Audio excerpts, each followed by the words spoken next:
Welcome to ThinkCast. I'm Kasey Panetta, and I'm joined today by John Watts, a Senior Director Analyst in our Security Research Group, to talk about Zero Trust. We'll go over what Zero Trust is, the biggest benefits to the business, and how security teams need to see beyond the marketing hype to make this a really strategic change for the organization. Hi, John. Thanks for joining us today. Hello. Hi, Kasey. Nice to be here. So I want to jump right into this and just get into the terminology and a little bit about this topic. So can you talk about what is Zero Trust? What does that mean? That's actually a really good question. I wanted to start with this story. So I bet most people listening have this experience in the past 18 months. Our kids were at home and they were schooling from home while we were working from home. And so, of course, they overhear our work conversations while they're doing their schooling. So I have two daughters, and the younger daughter asked my older daughter, she said, "Hey, what's this Zero Trust? I keep hearing this term over and over again." My older daughter looks at her and goes, "Look, I don't know what it is, but don't ask Dad because the answer is going to be really boring." So I hope this isn't really boring for everyone that's listening. But Zero Trust, this concept, this thing that we're talking about, right? This is very popular right now. There's a lot of vendors that are using this term, and they use it in different ways. Actually, the way I like to say it is that they use it as a modifier to a noun. So Zero Trust, fill in the blank. It's kind of like playing Mad Libs. Just give me a word and I'll tell you it's Zero Trust, and we'll talk about how secure that is. So, at Gartner, what we do is we try to take that term and make it something that's a lot more useful. And I think the most useful thing for Zero Trust is that it is this mindset or strategy. It's something that we can use to say, this is how we want to do security. We have a new way of doing it. We want to think differently than we had before because we know that we have breaches, we have all of these incidents, and how can we kind of change things around so that we can get a more secure environment? And the way you talk about this is Zero Trust is a security paradigm, and it replaces implicit trust with continuously assessed explicit risk and trust levels based on identity and context supported by security infrastructure, and that adapts to the risk optimized posture of the organization. So it's about reducing implicit trust. It's about becoming more secure by not just assuming that everything that we have in the environment has access to everything else. So I should ask, the definition that you gave is the literal kind of Gartner definition. If you had to say, explain it to your teenage daughter, how exactly would you explain it to someone without kind of cutting right to the heart of it? Without boring them to death. I get it. Yeah, that would be the goal. So the way to think about it is we have to make sure that everybody is who they say they are. And so, you think about this in real life. If I go and I meet somebody on the street, I don't implicitly trust them. I have to build some assurance so that they are who they say they are, that they have something, that they're not going to be malicious, that they have something. We do this naturally. So when you look at somebody and you kind of assess them, depending on the situation, you might want to see their driver's license. If you're in a position where you're saying, you're buying something from me and I don't necessarily trust you that you would buy this, a car, for example, if I'm letting them test drive a car, I might grab their license and hold on to that while they test drive the car. It's the same kind of concept. We just don't implicitly trust everything in our environment. There's always this kind of trepidation of who is somebody and what are they trying to do. So we're just taking that concept and bringing that into the network security realm. And the other piece of this is kind of, why are we talking about this now? Has it been around for a while and it's just sort of surfacing now, or is something happening that's kind of bringing it to the top? Well, it's interesting because the concepts have been around a long time. I'd say, even prior to 2000, there were concepts of this, especially in the networking space. But what we saw in the last couple of years is vendors are really pushing the messaging. What's helpful, though, is outside of the vendor context, when you think about Zero Trust, the federal government in the U.S. now has a lot of emphasis on Zero Trust. So May 12th of 2021, there was an executive order from the White House that called out Zero Trust as something that federal agencies should be adhering to, and they reference the NIST standards. So there is a NIST standard document now. And then as a result of that executive order, we've seen a lot more publications coming from the government around the Zero Trust concepts. And so right now there's a lot of emphasis from the federal government side, but also in the private sectors, there's an overflow of that goes to the private sector once the public sector starts talking about this type of subject. So I think that's part of why we hear so much about it, is that there's been a lot more emphasis in the last 12 months on Zero Trust. And what is a NIST standard? So NIST is the National Institutes of Standards and Technology, and they publish standards documents that are intended to be vendor neutral. They don't adhere to any vendor perspective, and they standardize terminology and they bring up things like principles and guidelines on how to implement something. And so NIST has a lot of standards. In fact, in the federal government, some of those NIST standards are actually how compliance is done. If you want to do business with the federal government, you have to meet a NIST compliance standard. And so this isn't quite the standard type level for compliance, but what it does is it puts a framework around what zero trust architecture is. I want to pause briefly to talk about how you can protect your business assets with a roadmap for maturing information security that provides best practice insights distilled from interactions with Gartner clients to create a more effective security program. Download the roadmap via the link in the show notes. So whether people are hearing about this from the executive order or vendors or wherever they're hearing about it, if they want to get started using it in their business or they're kind of in the beginning of the journey, what projects are good ones to start with?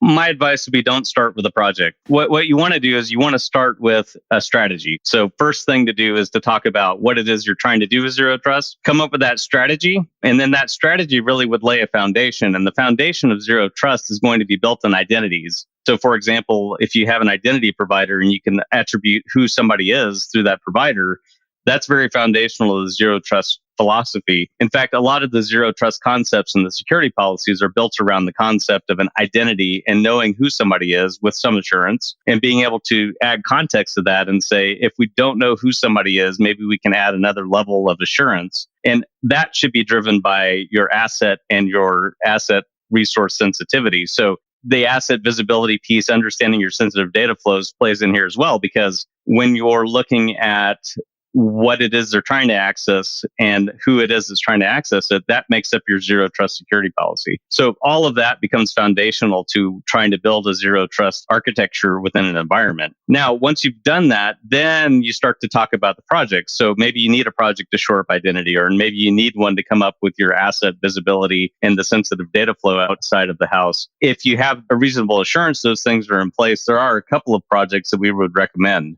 And from a network perspective, zero trust network perspective, one of the first ones we see is a ZTNA project. This is Zero Trust Network Access, and it's designed to replace the wide open vulnerable VPNs, the legacy VPNs that allow full network access to anyone who's connected. And so that's usually a good starting place. It's fairly low hanging fruit for many organizations. It allows them to gain some zero trust capabilities and replace something that may be legacy at the same time.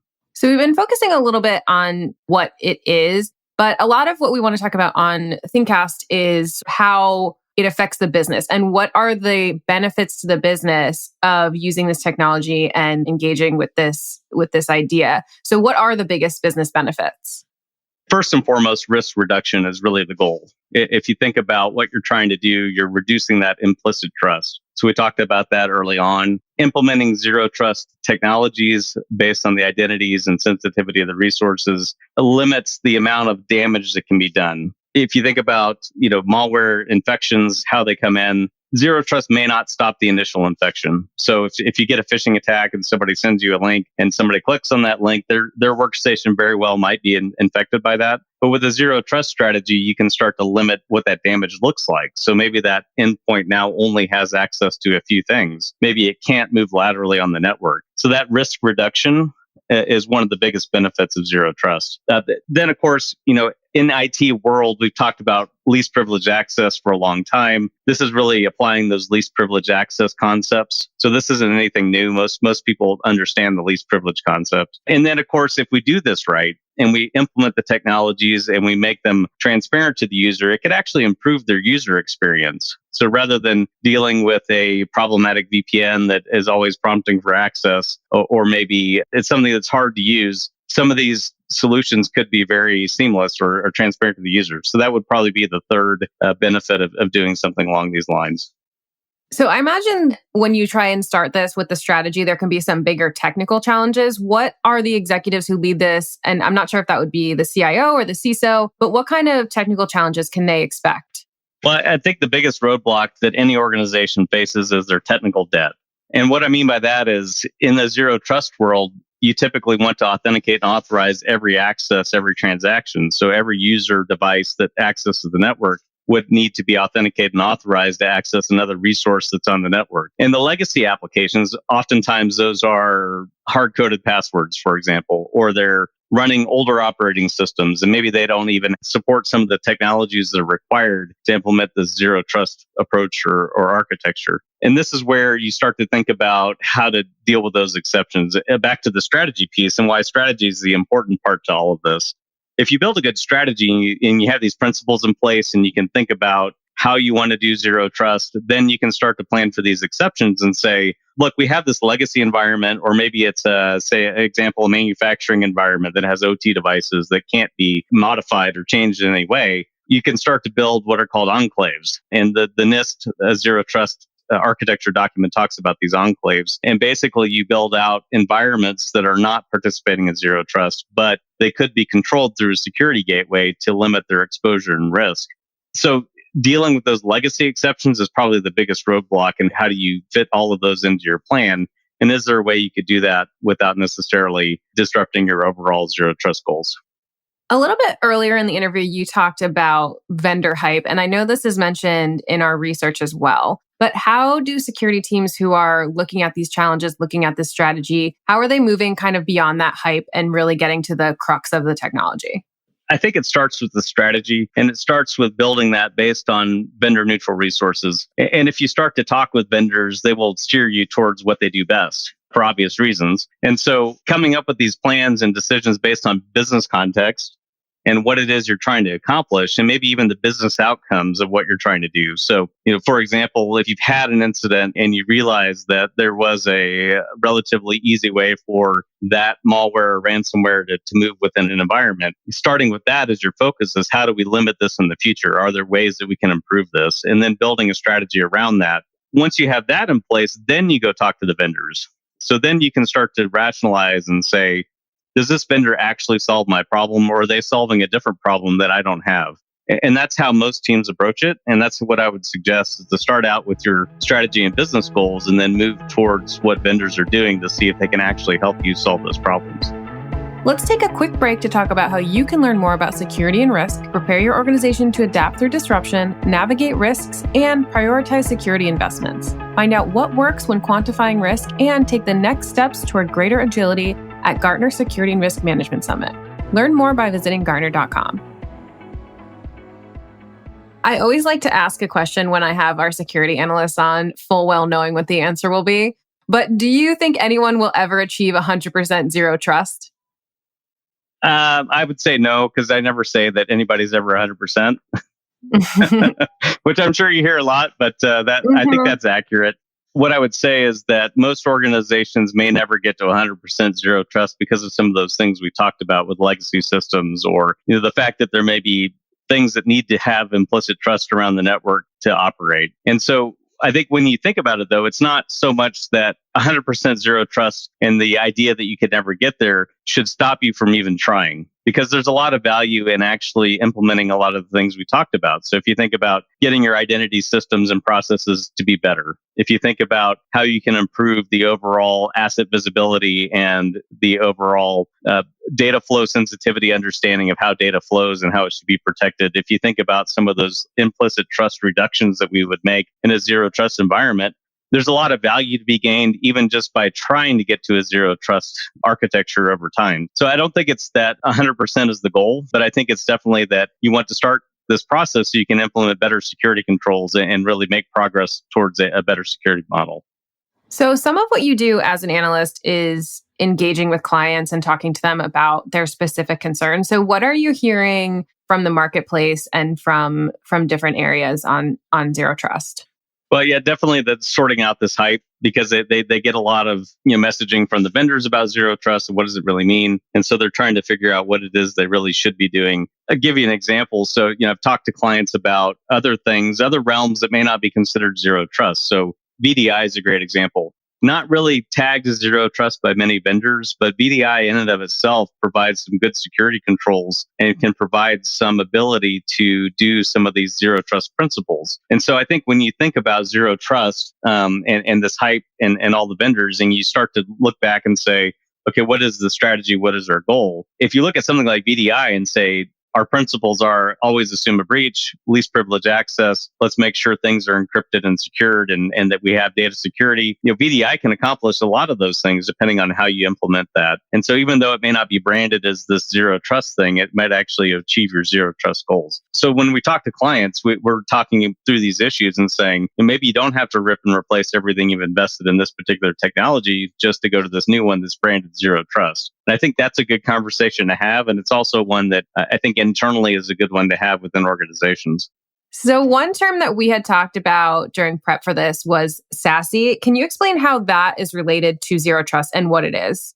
So SASE is a term. It stands for Secure Access Service Edge. And this is a term that Gartner coined in 2019 as part of a set of research notes around this idea that the future of network security is in the cloud. And what it is it's basically securing edges. So users and devices securing access to the services they should have access to, no matter what environment it's running in. And actually, as part of SASE, we have some zero trust concepts and the idea of zero trust access and applying context to the user that's accessing a resource and making sure that adaptive controls are applied are all part of the SASE framework. The issue right now is that, like zero trust, we see a lot of vendors using the SASE terminology. So it's an overloaded term. It becomes one that's confusing because our clients will get messaging from a vendor that SASE is something they do and they can solve all of their problems with this particular technology, but it's not always the case. What I would say in general, if you're hearing about SASE and zero trust from a vendor, I would start to segment that out and say, okay, what problems are we trying to solve? Are we trying to solve our remote worker work from home use case as well as data security and access security? Do we also have an issue where we need to secure access from branch locations to headquarters and cloud? And how much SaaS is involved? And once you kind of answer those questions, now you can start to ask, how does SASE implementations from this vendor help me achieve a zero trust strategy? And there's a tie in there because as you look at SASE to achieve some of those connectivity goals with networking security and this kind of convergence of the two in the SASE framework, then you can start to ask, okay, now that we've got this in place, can I also start to do things like secure access to my SaaS applications, which may be out of scope for more of the traditional zero trust network technologies that the vendors are talking about. So I think SASE plays a role. It's about edge security, users and devices to services, but it can help you get to a better zero trust approach to how you do resource access within an organization. Well, I think this has been a pretty good crash course in zero trust, but did you have any final thoughts that you wanted to share with the audience? Yeah, I think going back to that question about can you get to 100% zero trust? I don't think it's the goal, this end goal that we're shooting for. Zero trust, it seems more like a journey than a destination. So along the way, we're going to improve our processes. We're going to improve our security posture. We're going to reduce risk, and we're going to make improvements overall. And so that value in pursuing this mindset, the zero trust mindset, is really in how you apply those principles and how you work to reduce that implicit trust and improve your risk posture. And of course, Gartner covers this topic and others more in depth. And so we obviously have research that we're producing on zero trust and how that works and how we see it, as well as the SASE topic. And of course, our virtual summits this year, we'll have more presentations on it as well. Thanks for joining us, John. Thank you, Kasey. My pleasure. Gartner ThinkCast is a production of Gartner. Gartner delivers actionable, objective insight to executives and their teams. Our expert guidance and tools enable faster, smarter decisions and stronger performance on an organization's most critical priorities. You can learn more at Gartner.com. All content in Gartner ThinkCast is owned by Gartner and cannot be repurposed or reproduced without Gartner's consent. Gartner is an impartial, independent analyst of business and technology. This content should not be construed as a Gartner endorsement of any enterprise's products or services. All content provided by other speakers is expressly the views of those speakers and organizations.